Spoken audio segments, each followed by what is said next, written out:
بسم الله الرحمن الرحيم. ربنا عليك توكلنا وإليك أنبنا وإليك المصير.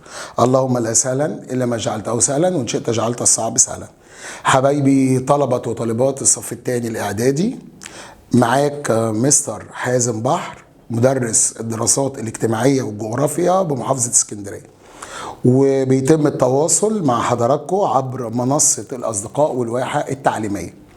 وما ننساش نعمل لايك وسبسكرايب وفولو كمان لصفحة المستر البحر مع الأستاذ حازم بحر، وقناة اليوتيوب حازم بحر باللغة الإنجليزية.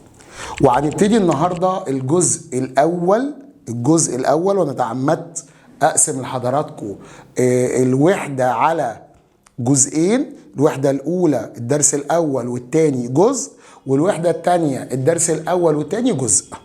هنبدأ معاكم مراجعة شهر أكتوبر، وببدأ معاك ده الجزء الأول. طبعا الوحدة الأولى هي بتتكون من درسين: الملامح الطبيعية لقارتي آسيا وأوروبا. طبعا ببدأ بقى معاك والدرس الأول. الدرس الأول يا حبايبي فيه تعريفين مهمين جدا جدا جدا.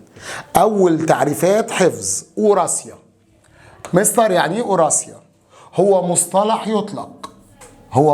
يطلق على قارتي آسيا وأوروبا. يبقى تعريف أوراسيا هو مصطلح يطلق على قارتي آسيا وأوروبا، حيث تبدو قارة أوروبا كأنها امتداد لقارة آسيا من جهة الغرب. تعريف الثاني في الدرس الأول: أرخبيل هي مجموعة من الجزر المتجاورة مثل أرخبيل أندونيسيا والفلبين واليابان. بنبدأ الأول مع حضراتكم سؤال الخرائط. ببتدي كده معاك وابتدي أحل مع حضراتكم أول سؤال الخريطة. بيقول لي أهو: أمامك خريطة صماء لآسيا وأوروبا، اكتب ما تدل عليه هذه الأرقام. رقم واحد اللي فوق أهو، دي اسمها الدائرة القطبية الشمالية. الدائرة القطبية الشمالية، ودي بتمر في آسيا وأوروبا. رقم اتنين أهو، خط الطول الرئيسي اسمه خط جرينتش. رقم تلاتة دي قارة آسيا في الشرق، المحيط الهادي. رقم أربعة ده اسمه بحر العرب. خمسة البحر اللي جوه اهو اسمه البحر الأسود. وما تنسوش بصولي، ده البحر المتوسط، ده البحر الأحمر، ده اسمه خليج البنغال. خليج البنغال. اللي فوق ده المحيط القطبي الشمالي، واللي تحت المحيط الهندي. نكمل. رقم ستة ده أرخبيل اليابان. سبعة الجزر اللي تحت أرخبيل أندونيسيا. 8 دي جزيرة سريلانكا، ودي الجزيرة الوحيدة القريبة من الهند. هضبة رقم 9 اسمها هضبة الدكن في الهند. 10 الهضبة اهي شبه الجزيرة العربية. 11 هضبة في فرنسا، يبقى هضبة فرنسا الوسطى. وما تنسوش في هضبة في اسبانيا اسمها الميزيتا، شوف خدنا الهضاب كلها. وفي هضبة في الوسط هنا اسمها التبت. 12 النهر ده اللي بيصب في البحر الأسود اسمه نهر الدانوب. 13 ده نهر في ساحل شرق الصين، وأطول نهر في آسيا، وثالث نهر في العالم اسمه نهر يانجيتسي. 14 النهر اللي في ساحل منشوريا اسمه نهر أمور. كده الخرايط. نيجي بعد كده لأسئلة أكمل. أنا براجع معاك س ج اهو بالراحة. بيقول لي القارة التي تحتل المرتبة الأولى في العالم هي قارة آسيا، وما تنسوش ان اوروبا بالمره بتحتل المركز السادس. يعني دايما بديك الفكره بتاعت السؤال والسؤال الاخر. يمر باندونيسيا احد دوائر العرض الرئيسيه وهي دائره الاستواء او خط الاستواء. تعتبر اسيا معبر للطرق التجاريه البريه والبحريه مثل طريق الحرير والتوابل. تقع هضبة التبت في وسط آسيا وتعرف بسقف العالم. أسئلة اختر، وبحل مع حضراتكم كل أسئلة كتاب الامتحان. أسئلة اختر، اختيارات من المتعدد.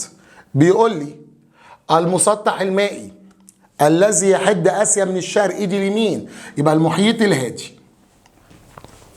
آسيا بتقرب من أفريقيا عند مضيق باب المندب، وما تنسوش وآسيا بتقرب من أوروبا عند مضيقي البسفور والدردنيل، وآسيا بتقرب من أمريكا الشمالية عند مضيق بيرنج، وآسيا بتقرب من استراليا عن طريق بحر تيمور.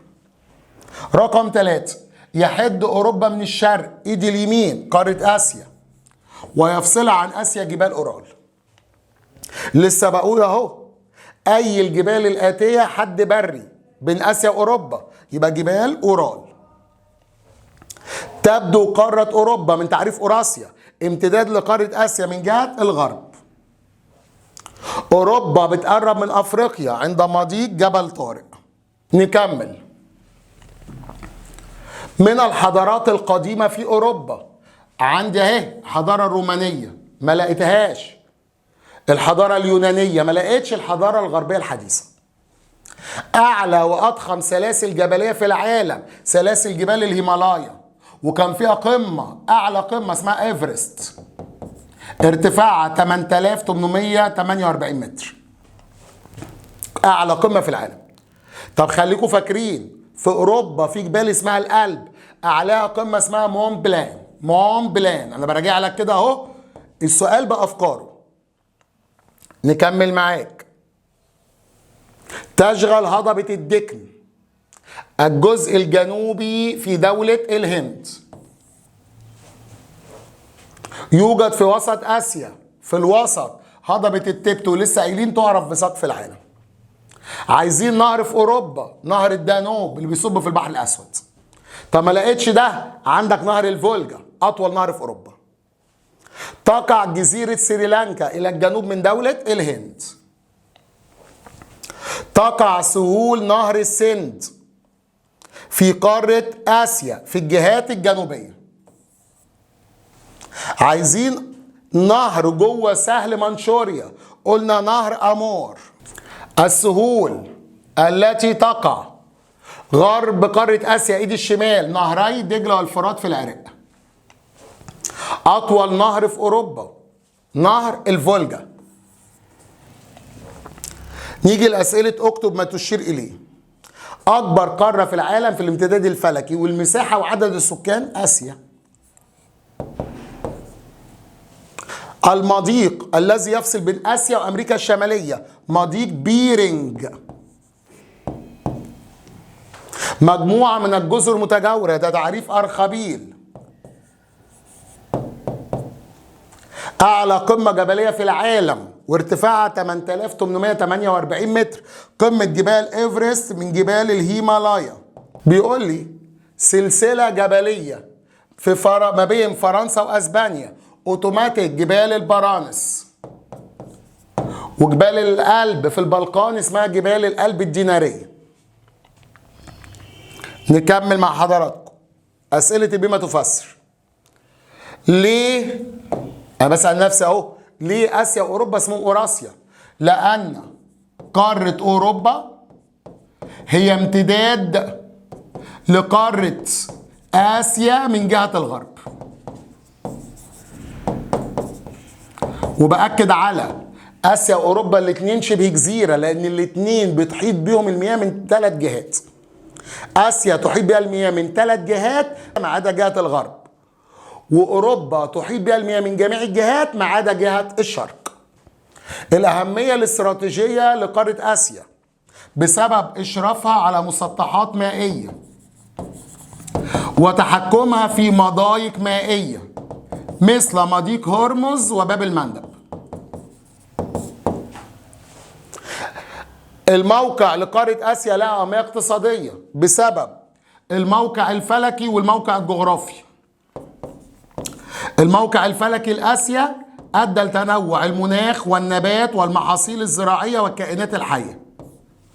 والموقع الجغرافي جعل آسيا تتحكم في طرق الملاحة العالمية البرية والبحرية مثل طريق الحرير والتوابل. الموقع الجغرافي لأوروبا له أهمية اقتصادية لأنه ساعد على اتصال أوروبا بقارات العالم القديم.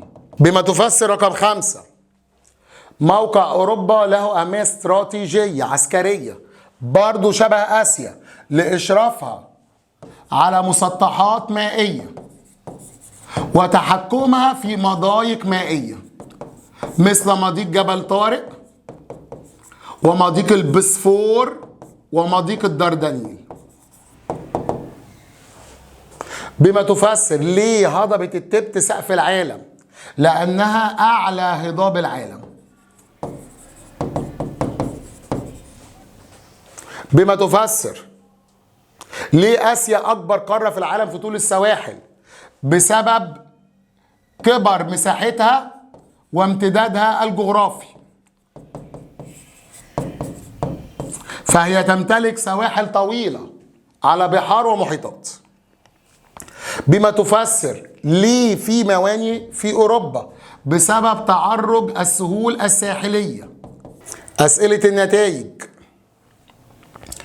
ايه اللي حصل لما ايه نتائج الموقع الفلكي لآسيا؟ هنقول ادى لتنوع المناخ والنبات والكائنات الحية والمحاصيل الزراعية. ايه كمان؟ وزيادة الأهمية الاقتصادية لقارة آسيا. ايه النتائج؟ ايه اللي حصل؟ ان اوروبا بتشرف على مضايق هامة ادى ذلك الى زيادة الأهمية الاستراتيجية لقارة اوروبا.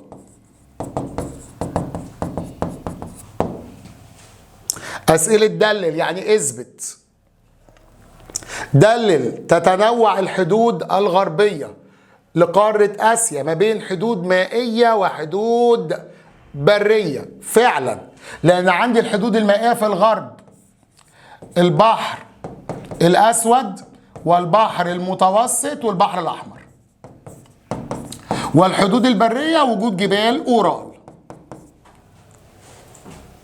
اثبت لي ان اسيا لها اهميه دينيه. سببين: اولا لانها مهد الديانات السماويه الثلاث، الاسلاميه والمسيحيه واليهوديه، بالاضافه لوجود اماكن مقدسه مثل الكعبه المشرفه في السعوديه، المسجد الاقصى، قبه الصخره، كنيسه المهد في فلسطين. اثبت لي ان اسيا موطن لحضارات. سؤال رقم 3 هقول له بدليل: ظهرت حضارات في آسيا مثل الحضارة الصينية والهندية والعربية الإسلامية وحضارات بلاد اليمن وبلاد الرافدين في العراق وحضارة فينيقيا في الشام. 4 اثبت لي ان في تعدد في الحضارات في اوروبا، حيث توجد الحضارة اليونانية والرومانية والغربية الحديثة. دلل اثبت لي تتعرض السهول الساحلية في آسيا وأوروبا المخاطر زي خطر التلوث، التغيرات المناخية، والاستغلال المفرط. دي كده أسئلة أول درس. بالنسبة لأسئلة الدرس الثاني في الوحدة الأولى، الخرائط. حل أول خريطة معاك. بيقول لي استعن بالخريطة المقابلة واكتب ما تدل عليه هذه الأرقام. فبيقول لي رقم 1 دي دولة الهند في الكروم، ده مكان الهند، هوريك بس مكان الدول. رقم 2 دي جزر اندونيسيا وهي أكبر دولة في النيكل في آسيا. رقم 3 أكبر دولة في إنتاج البترول المملكة العربية السعودية. 4 أكبر دولة في اليورانيوم دولة كازاخستان. 5. أكبر دولة في النحاس والبوكسايت الصين. وما تنسوش برضو عليكم تبقوا عارفين حبايبي دي إيران، واللي فوق دي روسيا تبقوا عارفينها، ودي اليابان. الخريطة التانية هحل لك اهو، يعني مش هبص هو طالب ايه، انا هحل لك كل الدول دي كده اعرفك اماكنهم. حبايبي رقم 1 دي اسبانيا. رقم 2 اللي فوق دي اسمها دولة النرويج. 5 دي فنلندا. 6 فرنسا. 4 دي ألمانيا. رقم 3 دولة دي أوكرانيا. و7 دي روسيا. نشوف أسئلة أكمل. من الدول المنتجة للقرون في آسيا الهند وتركيا. نفذت كميات كبيرة في أوروبا طبعا بسبب الثورة الصناعية في دولتي فرنسا وبريطانيا غرب أوروبا.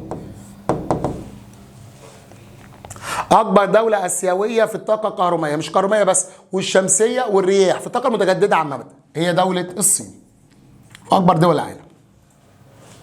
أسئلة الاختيارات. تنتج آسيا أكتر من تلتين معدن الحديد. يتركز إنتاج معدن المنجنيز في آسيا على دولتي الصين والهند. أكبر دولة في صناعة الصورة المعبرة ده بطاريات السيارات الكهربائية، فهناخده كده النيكل والمنجنيز، فهناخده الثلاث دول دول، اندونيسيا والصين والهند. فنلندا من اكبر الدول المنتجه في اوروبا للكروم. اكبر دوله اوروبيه في البوكسايت روسيا. عايزين معدن خفيف في 2، يا البوكسايت يا التيتانيوم. والمعادن المشعه الاستراتيجيه قلنا اليورانيوم. تستأثر قارة آسيا بأكتر من نص الإنتاج العالمي للمعادن، وبيخرج من إيديها البوكسايت خمسي. يقل وجوده في أوروبا لأسباب مناخية البوكسايت، لأن البوكسايت مداري. سؤال رقم 9.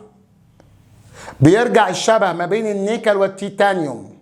النيكل بيخش في صناعة بطاريات السيارات الكهربائية ومحركات الطائرات.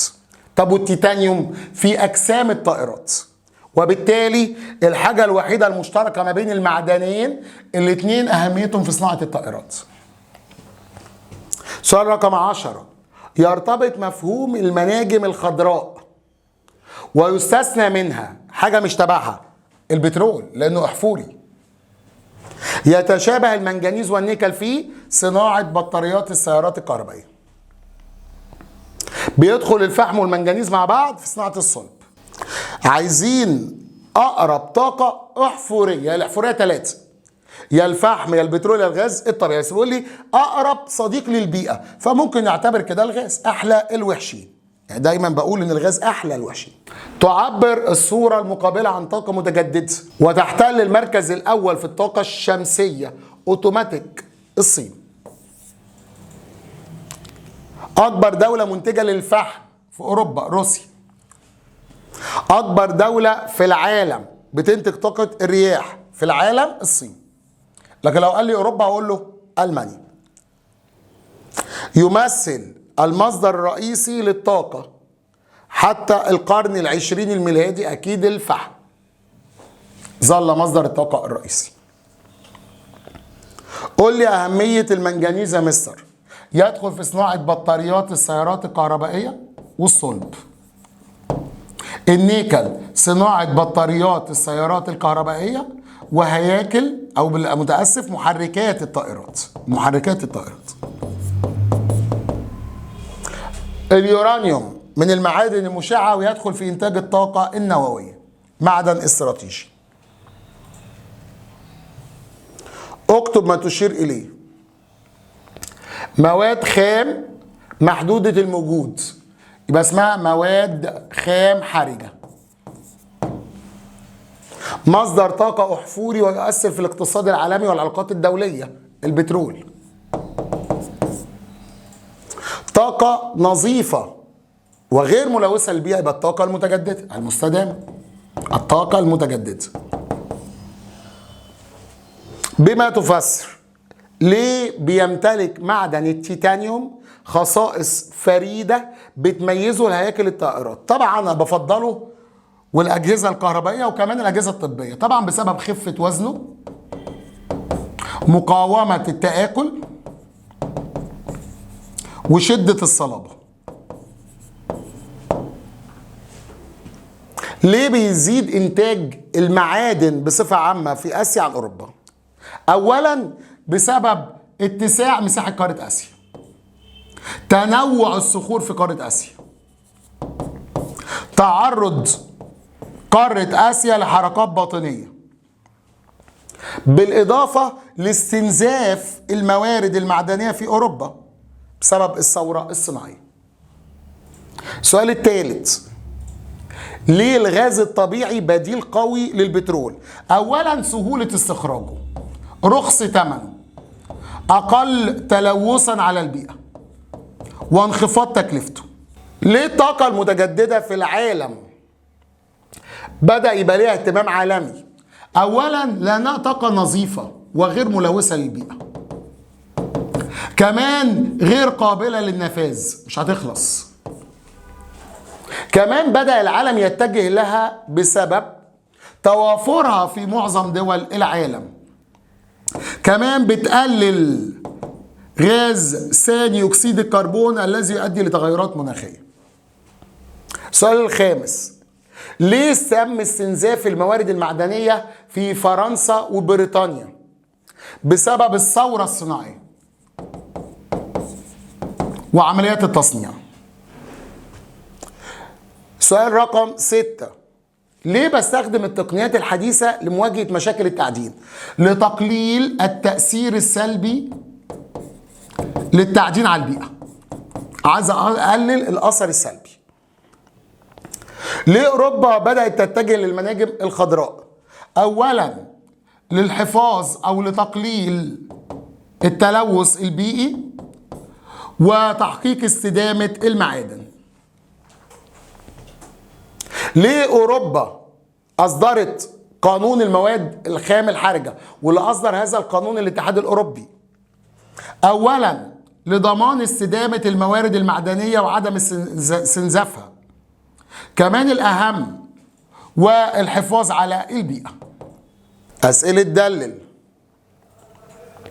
النشاط التعديني مهم في آسيا وأوروبا لأنه مصدر للدخل القومي وتقوم عليه العديد من الصناعات. ليه معدن اليورانيوم مهم؟ لأنه يدخل في إنتاج الطاقة النووية.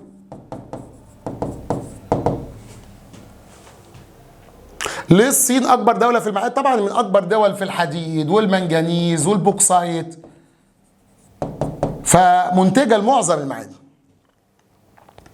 ليه بدأ تقل اقتصاديات الفحم كمصدر طاقة أحفوري؟ طبعا بسبب أنه أولا بيؤدي لاستخدامه لحدوث انبعاثات كربونية وتلوث البيئة. البترول مهم، بيأثر على الاقتصاد العالمي والعلاقات الدولية.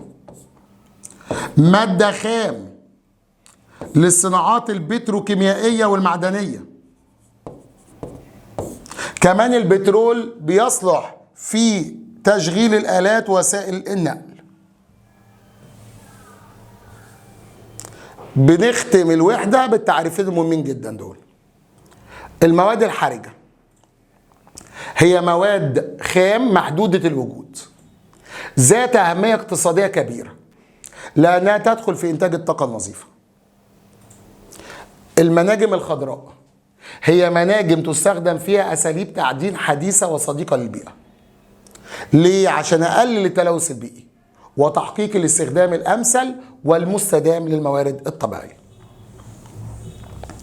وبكده حبايبي يكون غطينا معاك أهم أسئلة الوحدة الأولى اللي هو الجزء الأول في مراجعة شهر أكتوبر. وما تنسوش طبعا انضموا لصفحتنا الرسمية عشان يوصل لك كل جديد. البحر مع الأستاذ حازم بحر، وده رقم الواتس 0100 280 9665، وقناة اليوتيوب ودي الاسكانات خلاص، وبرضو قناتنا على اليوتيوب، قناة التيك توك. وبأكد تاني كل ده عبر منصة الأصدقاء والواحة التعليمية. ما تنسوناش دايما بالدعاء، ويا رب تكونوا استفدتم. حاولنا نقلل الفيديو قدر الإمكان عشان تقدر دونه عندك وتتفرج عليه مرة واثنين وثلاثة. اتشرفت ان انا كنت معاكم، ويا رب تكونوا استفدتم. مستر حازم بحر، باي باي.